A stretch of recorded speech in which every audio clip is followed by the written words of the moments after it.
Aloha. Okay, so it is Sunday morning, very, very early. I am watching the Nellie Bly movie. I think they call it Escaping the Madhouse.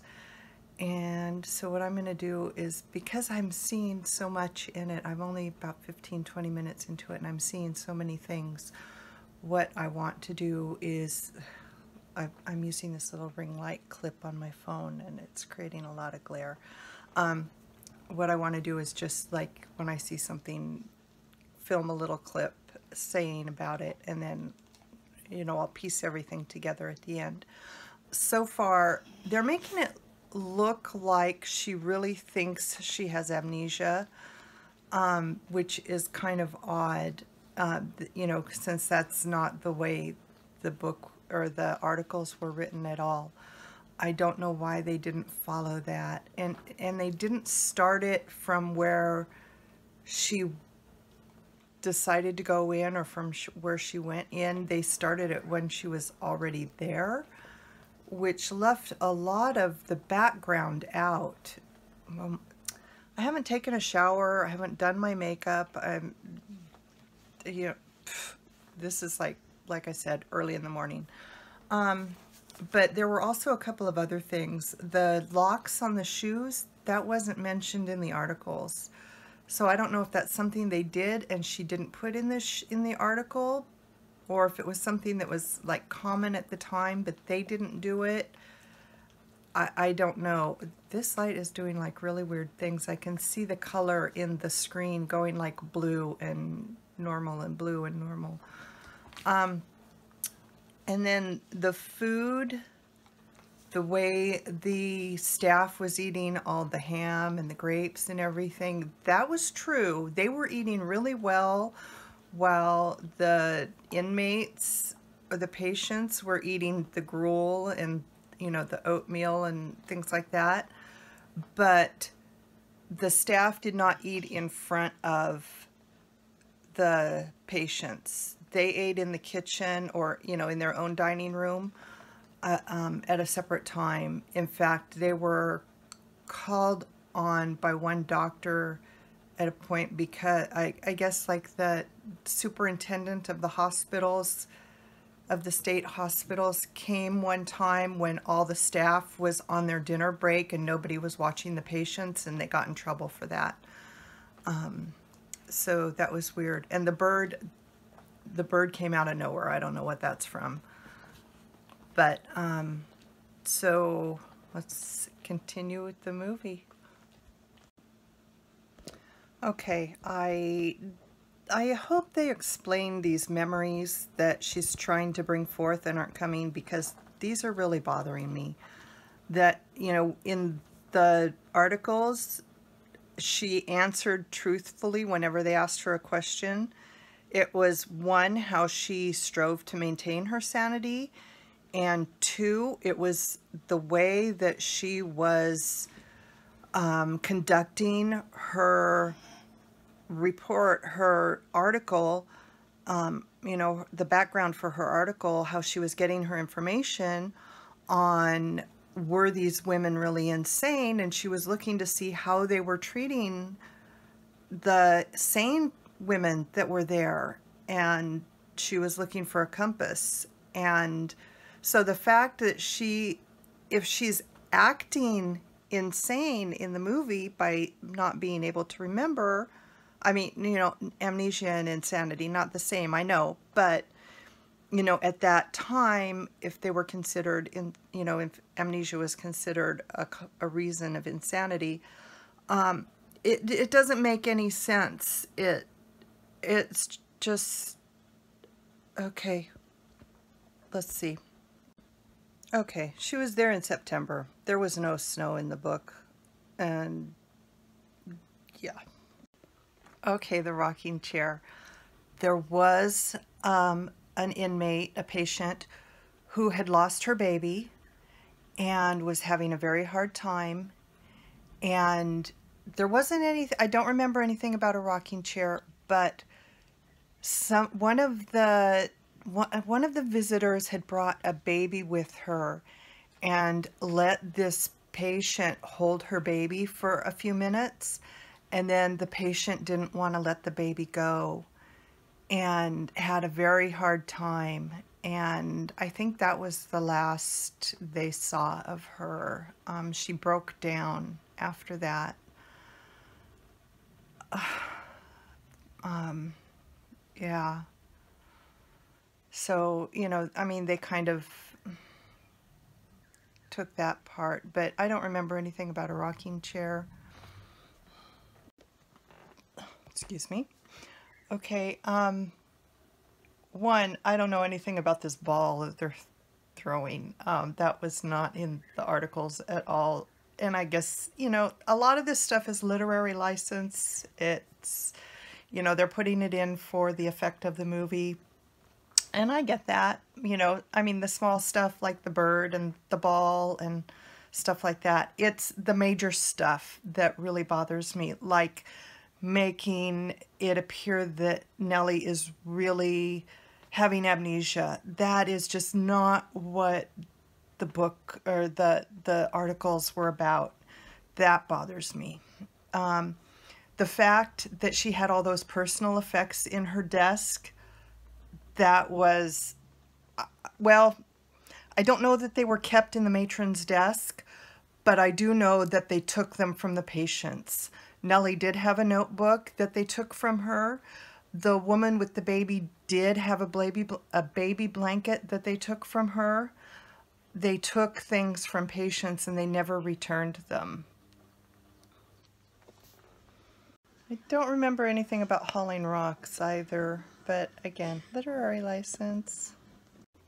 Okay, when she's reading from the journal and, you know, to the doctor, and she talks about the woman who was dragged to the closet and beaten until she cried, that was in the book. It was horrible. They did that time and time again. The nurses would drag somebody to a closet and you would hear them screaming and crying, and then it would get softer and softer, and you could hear the thumps from when they were being beaten, and they would come out, you know, with bruises, and it's just horrible.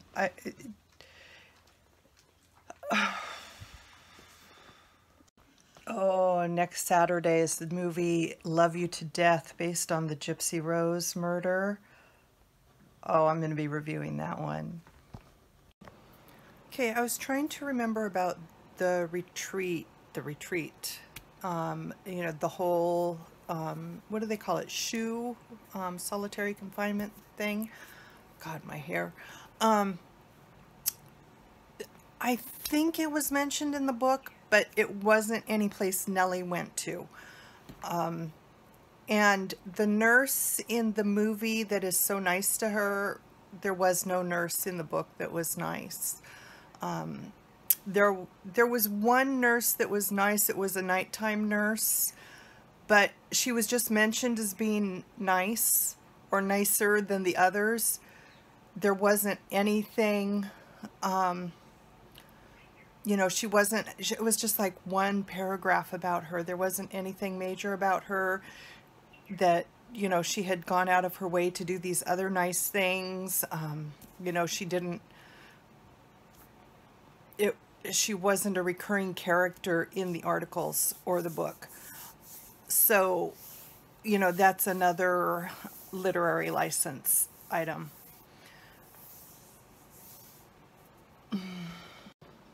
Okay, the comment from the nurse about how all the staff live on the island, and Nellie says, "You're just as much a prisoner as we are." That was in the articles. They didn't want to spend the money hauling the staff back and forth on the ferries, so they made them live on the island. That's the problem with wearing glasses and using these ring lights, you know. This whole thing about the lice, well, first of all, when they did the rocking in unison, not in the book. Effective. I liked the scene, but it wasn't in the book. It also made me realize that in the news articles, The one constant friend of Nellie's was a woman named Tilly. They had come over to the island together. They had met at, oh, I can't think, oh, all of a sudden I can't think of the name of the first insane asylum, you know, the first hospital, Bellevue. They had met at Bellevue and came over together to Blackwell's Island. And they stayed together on the same floor until Nellie was moved up to the 7th floor. And they were friends throughout the whole thing. In this adaptation, Tilly is replaced by Lottie. Is that her name? Lottie, the woman with who lost her baby. And so they've just pretty much eliminated characters. Then they do the whole thing about the lice, and no, that wasn't in the book or the news articles either. So, you know, and the doctor also has a bigger role in the movie, which I guess he would. Although I don't know why. Oh, sorry. You know, that literary license thing again. But there were a few doctors in the book, and there was one, she said, it was the one when she first got there, and she said he was a handsome man. But, you know, and she brings him up a few times in the articles, but it's not that he played that big of a role in her time there. If you think about it, she was only there for 10 days. She wasn't there for a year. She wasn't there for 6 months. You know, she was only there for 10 days. That's not a lot of time to get that involved with people. So it makes more sense that she would have become intimate or closer to one of the patients that she spent all day with rather than one of the doctors. It seems like they've already surpassed 10 days in the movie, and I'm only halfway through. I don't know. We'll see how the second half goes. Oh my God. That was not in the book at all. The whole pipe and kerosene thing, that, no, although I do have some movie issues with that as well, because they were pouring kerosene all over, and yet when she went up in flames, there was no kerosene on the ground that lit up. How does that happen? You know, hello, special effects people. Let's get this right. Okay, there's this man who comes and knows who Nellie Bly is, and Nellie recognizes him, but the doctor sends him away, but Nellie recognizes him and tries to catch him, but she can't. In the book, people do come to see the famous Nellie, you know, because she's been written up in the newspapers as this Cuban woman who can't remember anything and doesn't know who she is or where she is. So everybody wants to see who this woman is. And so people come to see her by saying, oh, maybe she's my long-lost sister, my wife, my whatever. And then they take a look at her and say, no, she's not who she is. And they did portray that earlier in the movie. But now this man comes in, and Nellie recognizes him and goes running after him, but they pull her back and, you know, don't let her run after him. Well, in the book, the original articles, a man does come and sees her. He comes to look for somebody else, but he sees her and recognizes her, and she has to pretend that she's Nellie Brown, and she's like trying to send eye signals, you know, don't give me away, I know what I'm doing. And at one point it's a little vague to me. She like reaches up to kiss him on the cheek or something, and she whispers in his ear that she knows what she's doing and please don't give her away. And, you know, I don't know why they would let her kiss him on the cheek if she doesn't know who he is and he doesn't know who she is, but okay. So then he says, no, this woman is not who I thought she might be, and he walks away. And so obviously he's got the idea. He keeps her secret. I think he was another reporter, and he recognized her. And so, and during the whole process of the articles, other reporters were coming to the asylum to see who this mysterious woman is. And so she had like a shawl over her head, and she would like pull it down so that nobody would recognize her. But obviously in the movie she doesn't have the shawl. She's not trying to hide. They're doing the whole amnesia things. I don't get that. But and then why this doctor is pretending that she would have no idea who this man is. I mean, obviously, well, you know, obviously he's trying to like keep her for himself and not let her go, but that's just like, God, that makes him more insane than she is. Okay, according to the articles, her editor came to her with the idea for the storyline, and she had already gone undercover multiple times previously and written other in detail articles from a woman's point of view regarding hot button issues of the time. She did not go chasing after this article. It was brought to her.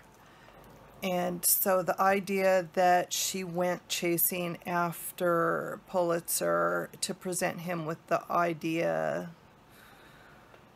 I mean, it's, you know, it's kind of nice to think that, yeah, she had the idea because she's Nellie Bly and she's the woman, but it was actually, you know, according to her original articles, it was the editor that came to her with the idea. So, you know, and they promised to get her out within a certain amount of time. I don't know if they promised to get her out within 10 days or if they promised to get her out like after a week or how that worked, but they did promise to get her out, and they did.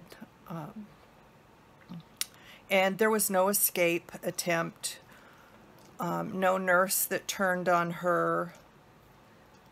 So that's all strictly the movie. Okay, the man comes in and saves the woman because the woman can't save herself, even if she's Nellie Bly.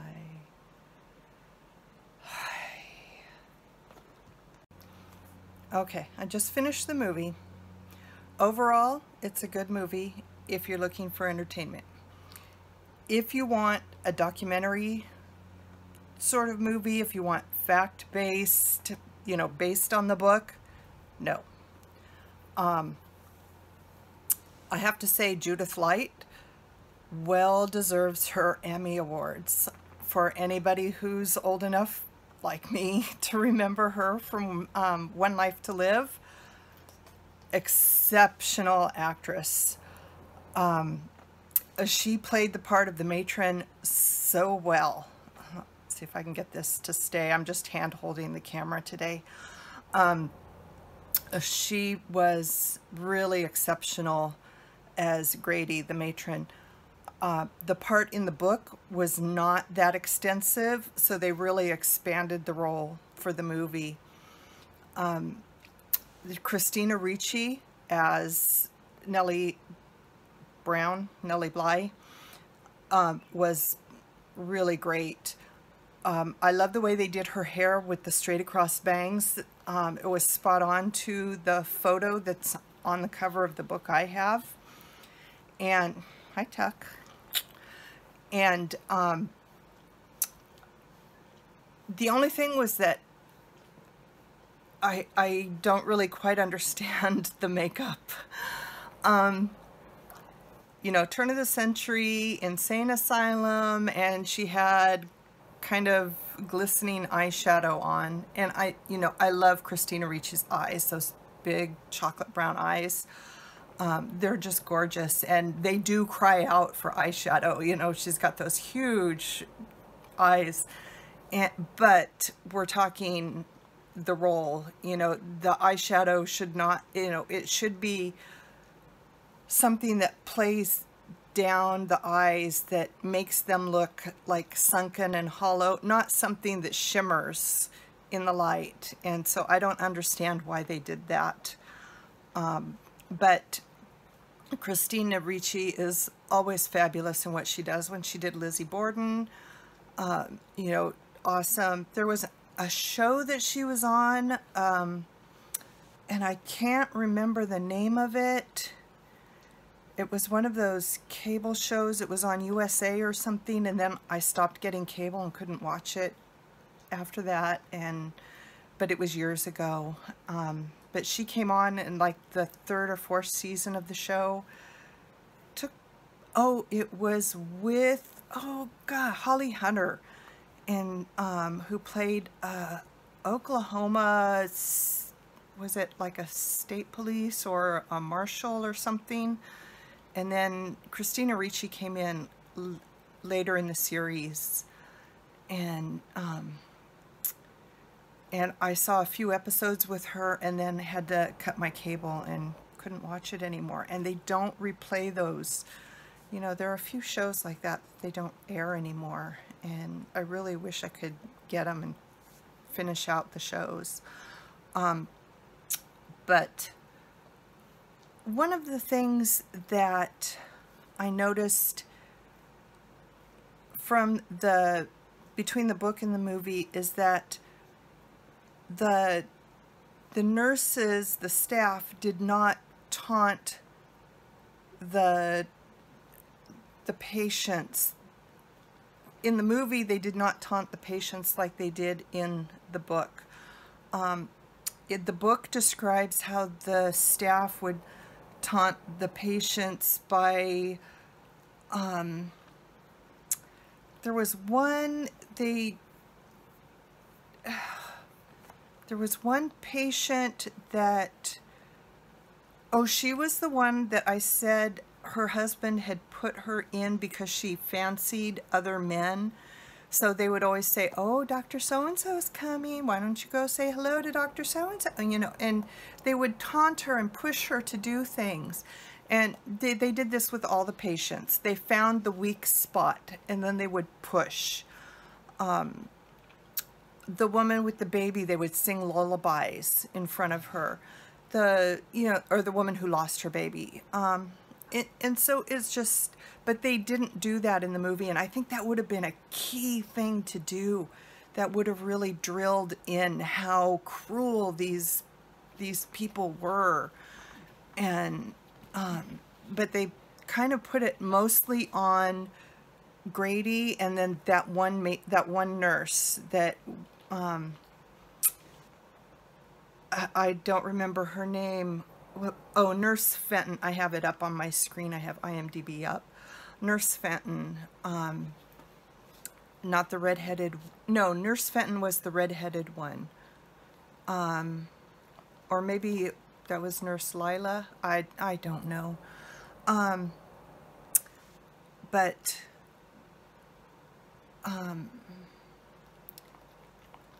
so overall, the movie was good, except it wasn't the book. If you want fact, go to the book.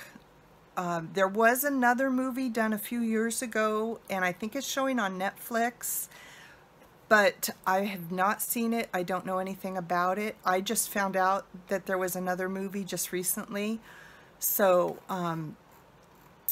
I can't tell you anything about that. Let's see. I was looking to see. It doesn't show it here, so I can't. I do want to, as an end, because I'm going to quote somebody else's review of it, because this person said exactly my thoughts. and this is actually a review that's on IMDb. It's by somebody called Union Jack, and it says, and I'm quoting because they said exactly what I would say. So it's better to quote them than try and say it myself and repeat what they're saying. The tragedy of Lifetime's presentation of Nellie Bly's story of her time in the insane asylum on Blackwell's Island is that reality of what happened to her and chronicled in her book 10 Days in the Madhouse is far more interesting than the fictionalized account presented in the film. What Nellie Bly did was remarkable and led to significant reforms in the way things were done. Truth is frequently more interesting than fiction. That says it all. So it's a good movie if you want to see it, but don't count on it as being truth. And I did notice that they're rerunning The Bad Seed. If you want to see a good movie, watch that one, The Bad Seed with Rob Lowe. Also, if you can find it, watch the original Bad Seed that was filmed in, I think it was the 50s, with Patty McCormick as the little girl. Read the book. They are all excellent. And I will see you next time. And don't forget to subscribe and hit that bell for notifications, and enter a comment if you have something to say. And I'll talk to you later. Bye-bye.